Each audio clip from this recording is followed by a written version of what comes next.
Well, everyone, thank you for joining us today. We are here, we are live, and we are ready to go. Thank you for joining us. We are here on 1590 on the AM dial, WARV, 92.7 FM. We're also streaming now on New Hope Radio Facebook. And don't forget, you can catch these programs later on at the Hope Club podcast. And you can go to any podcast server and we'll be there live and in person. We're in a series entitled Life Lessons from Bible People, looking at all kinds of folks from the Bible, learning life lessons. Today we've got a young lady we're going to take a look at. You might be familiar with this one. This one is Abigail. Sound familiar? We're going to see today, what can we learn from Abigail?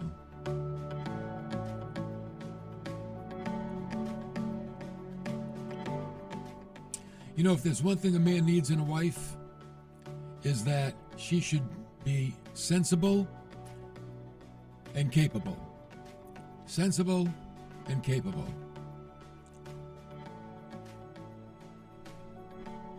Some men don't deserve the wives that they have. You know that? They don't deserve them. Fine.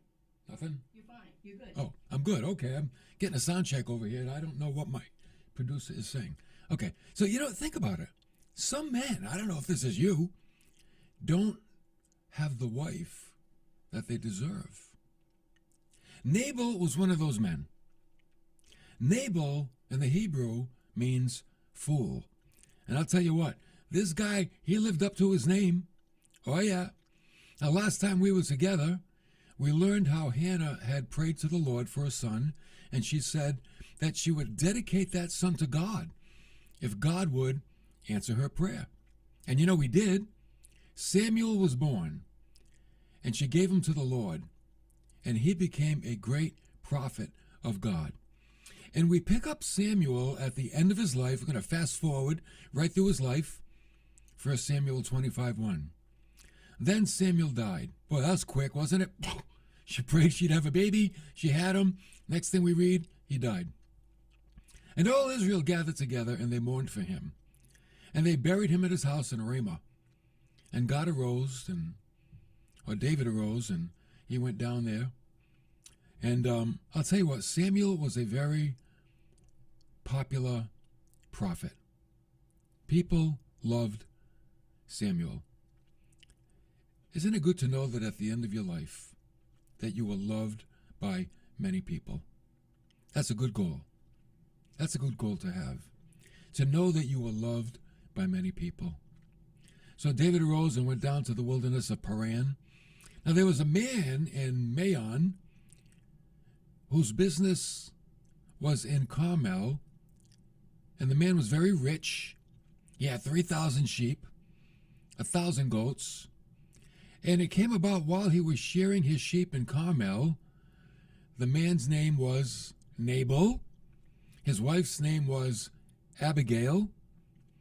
The woman was intelligent, beautiful in appearance, but the man is the guy that didn't deserve his wife. He was harsh. He was evil in his dealings. He was a Calebite, which means he was of the house of Caleb. Calebite is also used of a dog. Nabal was of a doggish, mean dog's disposition. Nabal had the disposition of a mean dog. Ever get around a mean dog? You don't want to. They're not safe. Nabal was like that. Nabal had one good quality. He wasn't a hypocrite. He was as bad on the outside as he was on the inside. That's Nabal. Nabal was true blue to his character. Reminds me of the father that had two notorious sons. They were very bad men. One of the sons died, and the father went to the pastor and he said, I know my son was really evil, and he was an awful man. He did awful things. But could you at least say one good thing about him? So in his sermon, the pastor said, this man was a rotten, good for nothing, evil, awful man. But he wasn't as bad as his brother.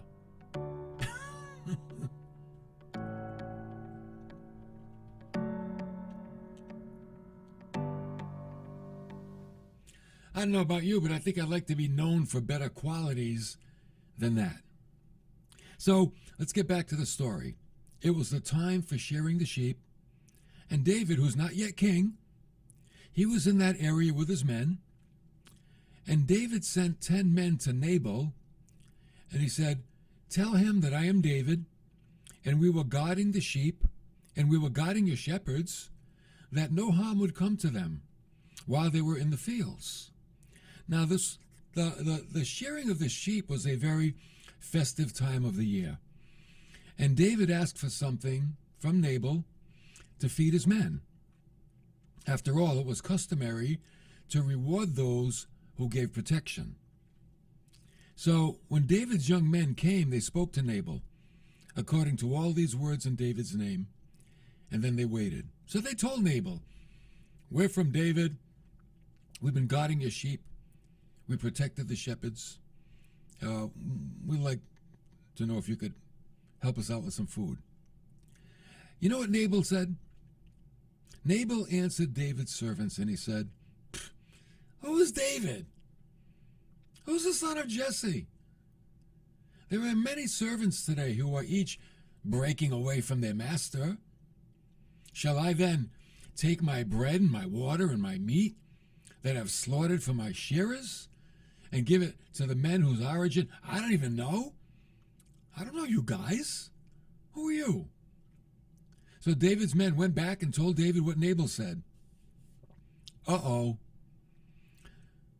How do you think that went over with David? Well, David had 400 men. He told 200 to stay behind with the stuff. And he took 200 men with him. I'm like, 200? And they took their swords and they rode out to Nabal's farm. And one of the young men told Abigail, Nabal's wife, saying, "Uh-oh, David sent messengers from the wilderness to greet our master, and you know what happened? He scorned them. Yet the men were very good to us, and we were not insulted, nor did we miss anything as long as we went about with them. While we were in the fields, they're telling Abigail, these guys were really there for us. They protected us. They were a wall to us, both by night and by day, all the time that we were tending the sheep." And they said, "Now therefore, no one consider what you should do, because evil, it's plotted against our master and against all of his household. And he is such a worthless man that no one can speak to him." See, everybody knows the character of Nabal. That's one thing about a person's character. It's not a secret. Everybody knows it. Question: what makes a worthless person? You know what does? No one can speak to them. If you get somebody that won't listen to anybody, that's a worthless person. That's a foolish individual. And you know, it's very difficult, no, it's impossible to have constructive dialogue with someone that you cannot talk to because they won't listen. You ever try to talk to someone and they won't listen to you? Forget about it. It's not going to happen. Hey, maybe that was you. Did anybody ever try to talk to you and you shut down? You don't want to hear it? That's what Nabal was. He didn't want to hear anything about what these guys did for him. And why won't these people listen? Why does somebody shut down? Why does somebody refuse to listen to what someone else has to say? I got a few reasons. Number one, they don't want to hear another perspective. They like their perspective. Or number two, they're full of pride. Or number three, they have a hard heart. Or number four, they're insecure. Or number five, they're just a fool. Just a fool. You know what the Bible tells us?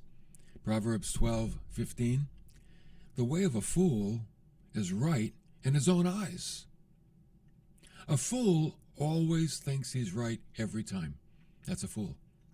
But a wise man is he who listens to counsel. So what's the difference between a fool and a wise man? Your ears. Ears. That's the difference. A wise man uses his ears. A fool sticks his fingers in his ears and goes la la la la la. Doesn't want to listen at all. Now, here is where the virtues of Abigail shine. This message is about life lessons from Abigail. And we're going to see some things that we can learn from this little lady. Abigail hurried, and she took 200 loaves of bread, and 2 jugs of wine, and 5 sheep already prepared, and 5 measures of roasted grain, and 100 clusters of raisins, and 200 cakes of figs. And she loaded them on donkeys. I'm like, man, that's a lunch to go. And she said to her young men, go on before me. I'm coming after you. Oh, but she didn't tell her husband, Nabal. This is like all on the sly, because he probably would have stopped her. She didn't inform her husband, but you know what else she didn't do? She didn't rebuke her husband. Abigail is not an I told you so kind of woman. She wasn't like that. You know what I told you so does? It adds insult to injury. Ladies, no man wants to hear, I told you so. You should have put gas in the car. I told you so. You should have watered the grass. I told you so. You should have went and bought toilet paper. I told you so. And no woman wants to hear it either. You know, I told you so is like putting salt in the wound. Because what you're doing is you're turning the knife on something that's already been made a mistake. And Abigail wasn't like, Nabal, why didn't you go give them food? Now they're going to kill us all. She just took matters into her own hands. Because she wasn't an I told you so kind of person. I think that's a great lesson like that right there. Because we feel bad enough when we make a mistake. And if somebody says I told you so, it just drags us down even more and more. So if somebody makes a mistake, the best thing to say is, that's okay, we'll fix it. The last thing they need to hear is, I told you so. They don't need to hear that. No one needs to hear that. Okay? So Abigail went out to meet David and his men, and David explained to her that he and his men, they protected Nabal's sheep, they protected his shepherds, and it was all in vain. And Nabal returned evil for good. David was in no mood to listen to anyone. His mind was made up. He was going to wipe out the whole plantation. 200 men. Let's go, men. They don't want to help us? Okay. But you know what David did? Because he wasn't a fool, he stopped and he listened to Abigail. He listened. Why? Because a wise man listens. Had he not, he would have been guilty of taking vengeance with his own hands. And you know what we learn from David here? That God uses a man's authority to test his character. Great power must be greatly restrained. Think about that. When power is not restrained, it is considered abuse. So the more authority somebody has, the more they have to learn to temper that authority, and if need be, restrain it. Because if someone uses their authority and goes overboard with it, it's abusive. It's abuse. Bosses can do it. Husbands can do it. Policemen can do it. But politicians can do it. Pastors can do it. They do it probably quite a bit. Anybody that has authority over somebody else has the potential to abuse their authority. That's why it has to be restrained. A good leader that has a lot of authority understands how to restrain their authority. It's like you got a black belt in karate, but you don't go around beating people up. You actually don't use it because you can. So Abigail came, she fell at David's feet and said, "On me alone, my lord, be the blame." She's taking responsibility for her foolish husband. How about that?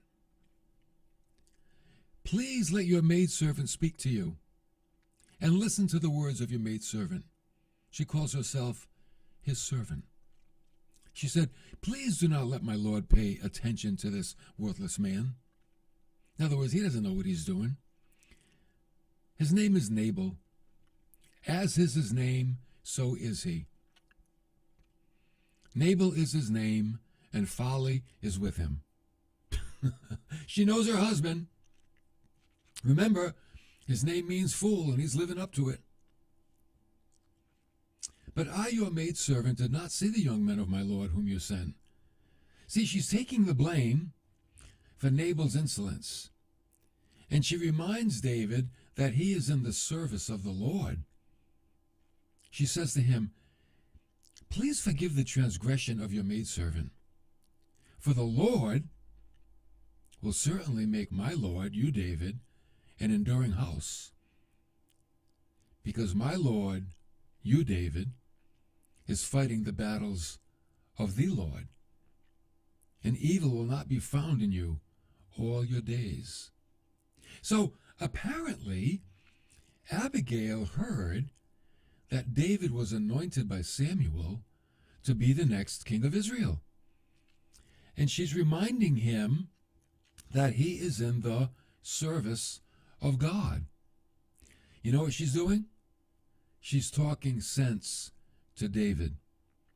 And you know what David's doing? He's listening. He's listening, men. He's listening. You got to remember, you need to listen. We need to listen. As the next king, he must learn restraint and not use force every time he's upset or disappointed. See, that's what dictators do, don't they? We've got these countries that are run by dictators. And when things don't go their way, they just kill everybody. They kill their own people. They push them down. They oppress them. That's an abuse of power. You know, the Bible tells us in Proverbs 16, verse 12, it is an abomination for kings to commit wicked acts. For a throne is established on righteousness. You know what God expects? God expects leaders to lead in righteousness. He expects rulers to rule in righteousness. So whether you rule a country, or whether you rule a company, or whether you rule a church, a business, or a home, God expects it to be in righteousness. God established authority to preserve righteousness. So why do we have so much unrighteousness in the world? Because people are, oh, here it comes, they're abusing their authority. That's why. Unrighteousness is the abuse of authority.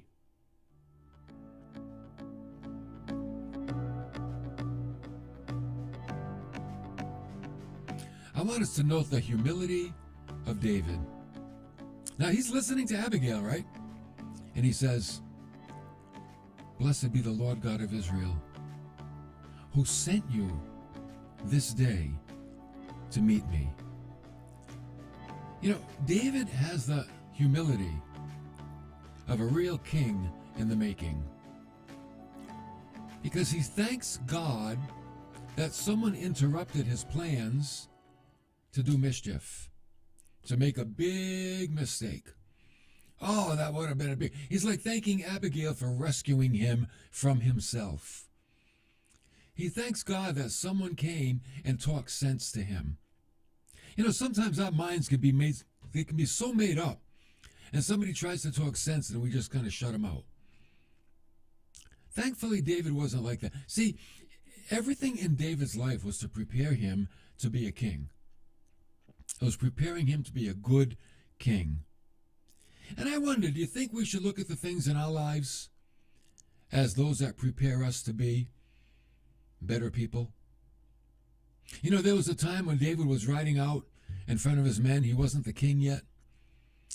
And this little guy came out of the woods, Shimei. And Shimei's, he was faithful to King Saul. And he jumped out in front of David. And he's spitting at David and cursing David, throwing rocks at David. And David's right-hand man, his captain, said, "You want me to go over and cut off this dead dog's head?" Now, I think everybody should have a friend like that. That's a good friend. You want me to go cut off his head? And you know what David said? David said, "Let him alone."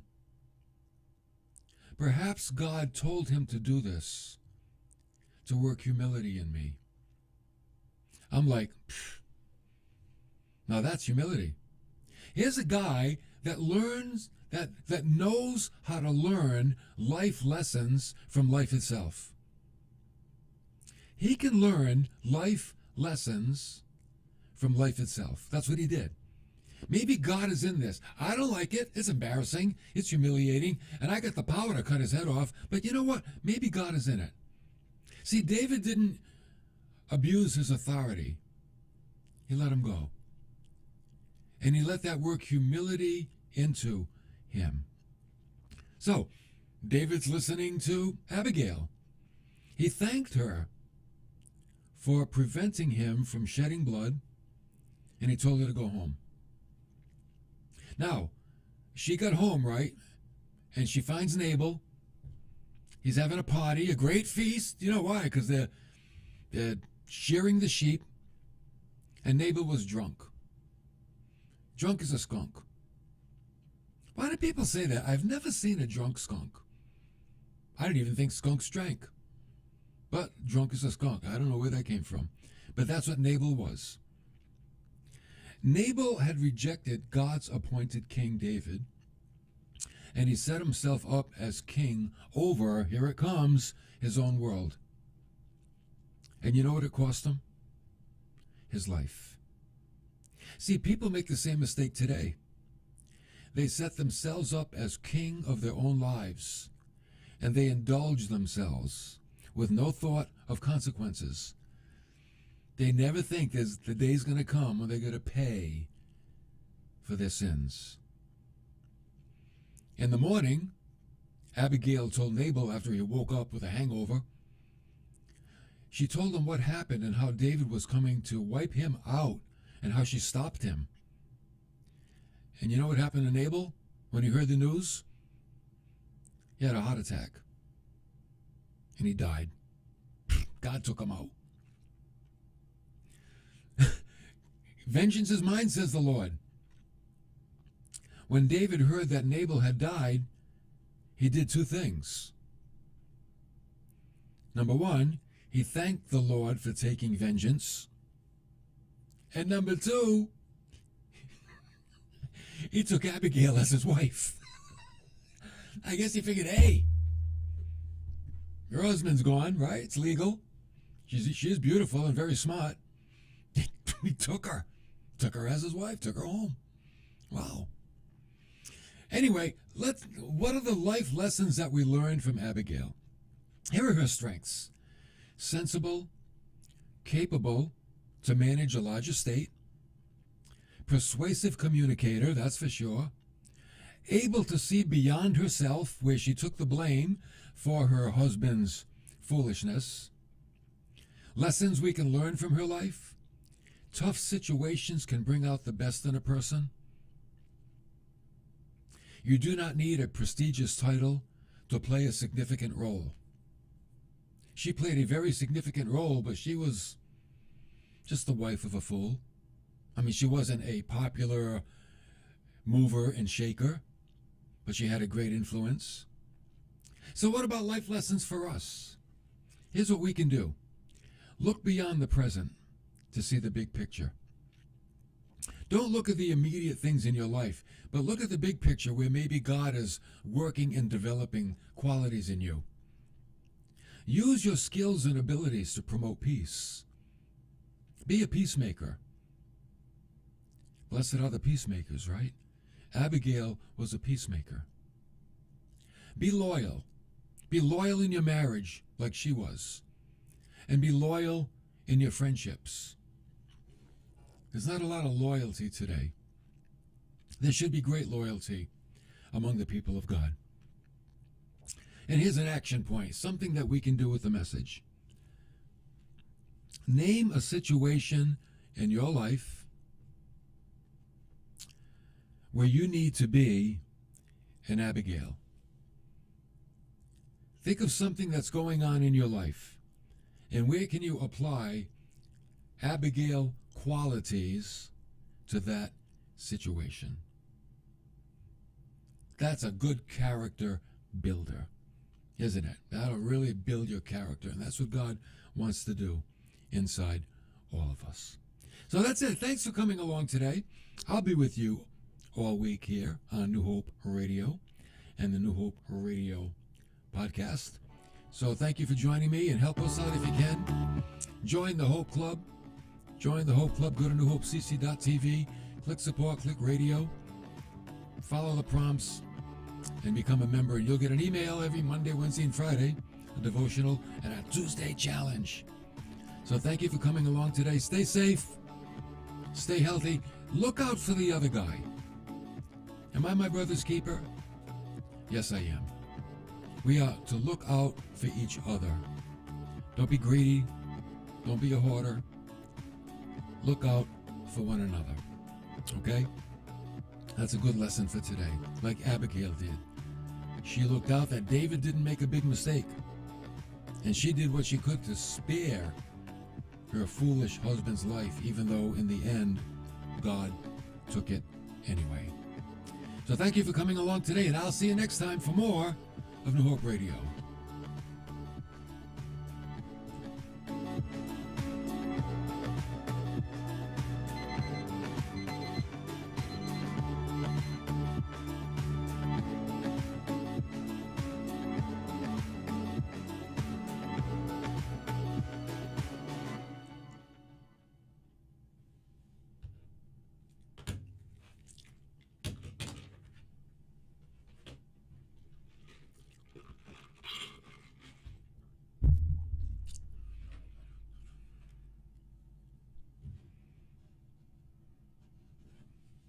Oh no, I gotta shut it down.